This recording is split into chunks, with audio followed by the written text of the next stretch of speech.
शिकायत करने का ज़रिया 15 कॉल भी है, और आप हमारी फ्रंट डेस्क के ऊपर भी आ सकते हैं।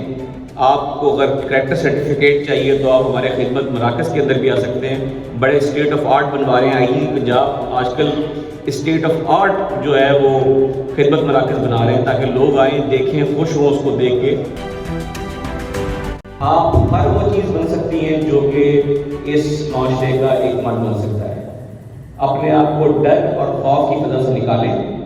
It was a very good effort on the part of Punjab Police, an awareness session on the topic of anti-drug, anti-harassment, and we are very much happy just to let our students know the anti-harassment policies or the procedures, and whatever the police can do in their favor.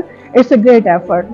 My name is Humaira. I am a student of BA. आज हमारे college में जो function हुआ seminar का, जिसमें SSP Sahib आए और उन्होंने हमें हरासमेंट के बारे में बताया, और ये बहुत अच्छी चीज़ है जो हमें बतानी चाहिए। लेडीज़ को इस चीज़ से मुतल्लिक आगाह करना चाहिए, उनको अपनी रिस्पेक्ट के बारे में, अपनी इज्जत के बारे में हर चीज़ का पता होना चाहिए कि हम खुद को कैसे सेव कर सकते हैं, और ये होना चाहिए बहुत अच्छी बात।